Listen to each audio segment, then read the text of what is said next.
بسم اللہ الرحمن الرحیم، السلام علیکم ورحمۃ اللہ وبرکاتہ۔ بچوں، آج ہم اسلامیات جماعت 11ویں اس کا باب پنجم، سبق کا نام ہے نکاح و طلاق کی اسلامی تعلیمات۔ اس کا دوسرا لیکچر ہم پڑھنے جا رہے ہیں۔ آج کے لیکچر میں ہم پڑھیں گے نکاح کے متعلق۔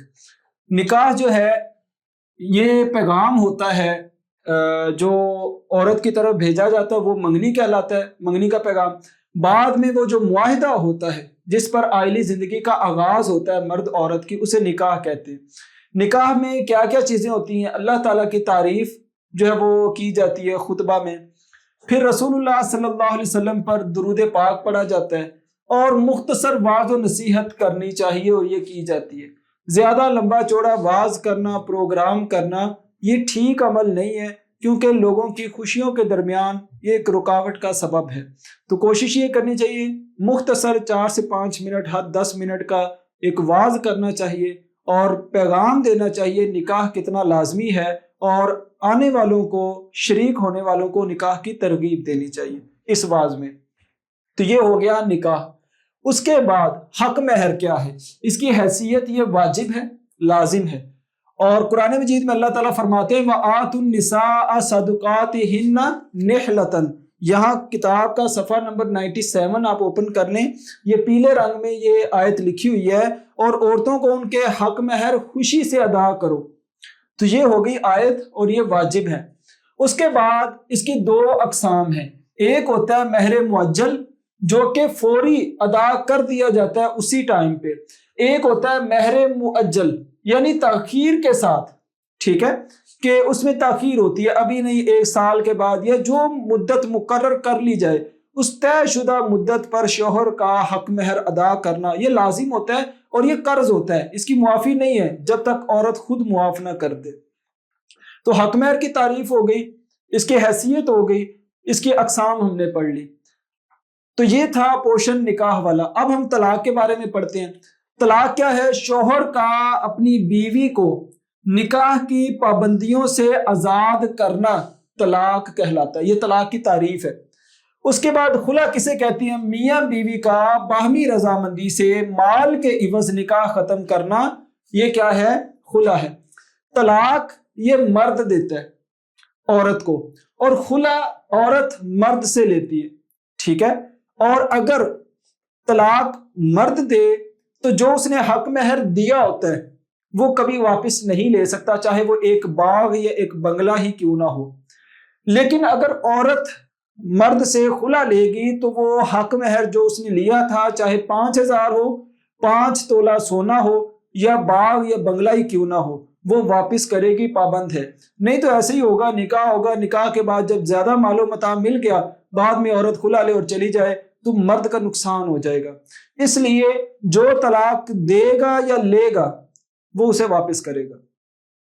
اس کے بعد خلا کا اختیار، یہ فسخ نکاح کا اختیار جو ہے عدالت کے پاس بھی ہے، کہ اگر مرد عورت کو طلاق دینا ہی نہیں چاہتا اور عورت جو ہے وہ پابند ہے اس کی، اور وہ جو ہے اسے آزاد ہونا چاہتی ہے، وہ اس کے ساتھ زندگی نہیں بسر کرنا چاہتی، تو پھر عدالت کے پاس آخری آپشن یہی ہوتا ہے کہ وہ مرد کو جو ہے وہ پیغام بھیجے اور آ کر جو ہے وہ عدالت میں پابند کرے کہ آ کر آپ اپنا فیصلہ کریں۔ اگر وہ عدالت میں بھی نہیں آتا پیغام بھیجنے پر عدالت کے، تو پھر عدالت کیا کرے گی؟ میاں بیوی کا نکاح ختم کر دے گی۔ بعض علماء کے نزدیک یہ ٹھیک نہیں ہے، لیکن بعض کے نزدیک ٹھیک ہے کہ ایک مرد اگر اسے پابند کیے ہوئے ہے یا اس پر ظلم کر رہا ہے، زیادتی کر رہا ہے، تو نتیجے میں عورت اپنا حق پھر عدالت سے لے سکتی ہے۔ تو یہ ہو گیا طلاق اور خلا کے بارے میں۔ قرآن کیا کہتا ہے؟ بسم اللہ الرحمن الرحیم، فَإِنْ خِفْتُمْ أَلَّا يُقِيمَا حُدُودَ اللَّهِ۔ یہاں پر یہ آیت لکھی ہوئی ہے طلاق اور خلا والے ٹاپک کے بعد، یہ پیلے رنگ میں، تم اگر خوف محسوس کرو کہ وہ دونوں اللہ کی حدود کو قائم نہ رکھ سکیں گے، فَلَا جُنَاحَ عَلَيْهِمَا فِي مَا افْتَدَتْ بِهِ، تو پھر ان دونوں پر کوئی گناہ نہیں ہے کہ وہ عورت جو کچھ معاوضہ دے کر اپنے آپ کو چھڑا لے۔ یعنی کہ اگر وہ خلا لے گی تو خلا میں پھر وہ اپنا معاوضہ واپس کرے گی جو اس نے حق مہر لیا ہوتا ہے، اور پھر وہ اپنی جان چھڑا سکتی ہے۔ اس کے بعد حدیث کیا ہے؟ رسول اللہ صلی اللہ علیہ وسلم نے فرمایا اللہ کے نزدیک حلال چیزوں میں سے جو سب سے ناپسند چیز ہوتی ہے، جس پر اللہ کو غصہ آتا ہے یا جو اللہ کو ناپسند ہے، وہ کیا ہے؟ طلاق ہے۔ تو یاد رکھیں یہ سند کے اعتبار سے یہ روایت ضعیف ہے جو کتاب میں درج کی گئی ہے، یہ سندن یہ روایت صحیح نہیں ہے، لیکن اللہ نے چونکہ طلاق کے احکام نازل کیے ہیں، طلاق جو قرآن مجید کا ایک اہم موضوع ہے، چونکہ اگر اللہ نے نازل کر دیا ہے تو پھر اللہ کو اس پر کیوں غصہ آئے گا؟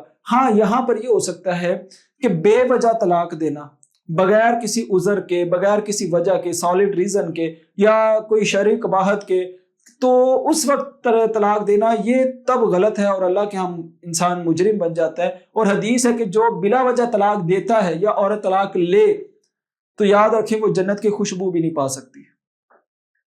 تو یہاں پر یہ طلاق کے بارے میں پڑھ لیا۔ اب ہم طلاق کی اقسام پڑھتے ہیں۔ پہلی قسم ہے طلاق رجعی، یعنی رجعی کا مطلب ہے واپسی، معنی لفظی مطلب عدت کے دوران رجوع ممکن ہوتا ہے، اسے کہتے ہیں طلاق رجعی۔ شوہر نے طلاق دی اور پھر جو 3 ماہ کا دورانیہ ہوتا ہے یہ عدت ہوتی ہے، اس کے درمیان وہ رجوع کر سکتا ہے۔ طلاق بائن معنی ہوتا ہے جدائی، اس سے نکاح ختم ہو جاتا ہے لیکن تجدید نکاح لازمی ہوتا ہے۔ اگر وہ واپس آنا چاہتے ہیں ایک دوسرے کے پاس، وہ دوبارہ نکاح ملنا چاہتے ہیں، تو پھر رجوع کی صورت یہ ہوگی کہ ان کو نیا نکاح کرنا پڑے گا۔ تیسری ہے مغلظہ، یعنی سخت ترین صورت، اس صورت میں نکاح ختم ہو جاتا ہے اور تجدید نکاح یعنی نیا نکاح بھی ممکن نہیں ہوتا، اور اس صورت میں وہ عورت کسی اور سے نکاح کرے گی، اس کے ساتھ زندگی بسر کرے گی۔ اگر بائی چانس وہ شخص فوت ہو جاتا ہے پھر اس کے پاس واپسی کا اختیار ہے۔ اگر اس نے نکاح دوسرے سے کیا ہی اس غرض سے ہے کہ میں پچھلے کے پاس واپس آؤں اس سے طلاق لے کر، تو یہ حلالہ ہے۔ اور یاد رکھیں حدیث میں حلالہ کرنے والے پر اللہ اور اس کے رسول کی لعنت ہے، اور کروانے والے پر بھی۔ تو یہ ہو گئی طلاق کی تیسری صورت۔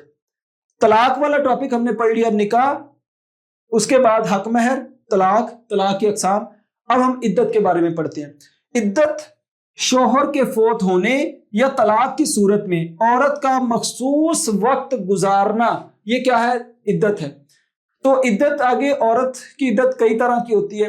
اگر وہ بیوہ ہے 4 ماہ 10 دن اس کی عدت ہوگی، اس کے بعد وہ نکاح کر سکتی ہے۔ اگر وہ مطلقہ ہے تو 3 ماہ اس کی عدت ہے، یا 3 حیض ہے۔ جس عورت کو حیض آتے ہیں تو وہ پیریڈ 3 پیریڈ اس کا ٹائم ہوگا، اور اگر وہ مایوس ہے حیض سے، یعنی اس کی عمر رسیدہ ہوگی، اس کی عمر زیادہ ہوگی ہے، تو وہ پھر 3 ماہ انتظار کرے گی۔ اور اس کے بعد حاملہ عورت، اس کی عدت وضع حمل ہے، چاہے وہ 1 دن کے بعد ہو یا 9 مہینے کے بعد ہو، تو اس کی عدت کیا ہے؟ وضع حمل ہے۔ تو بچوں آج کے لیکچر میں ہم نے نکاح، حق مہر، طلاق کی اقسام اور عدت کے احکام یہ پڑھے ہیں۔ یقیناً آپ کو یہ لیکچر سمجھ آ گیا ہوگا۔ اگلے لیکچر میں انشاءاللہ ہم نکاح میں، شادی بیاہ میں ہونے والی جو غیر شرعی رسومات ہیں اور نکاح کے فوائد اور طلاق کے نقصانات کے بارے میں پڑھیں گے۔ اپنا خیال رکھیں۔ اللہ حافظ۔ السلام علیکم ورحمۃ اللہ وبرکاتہ۔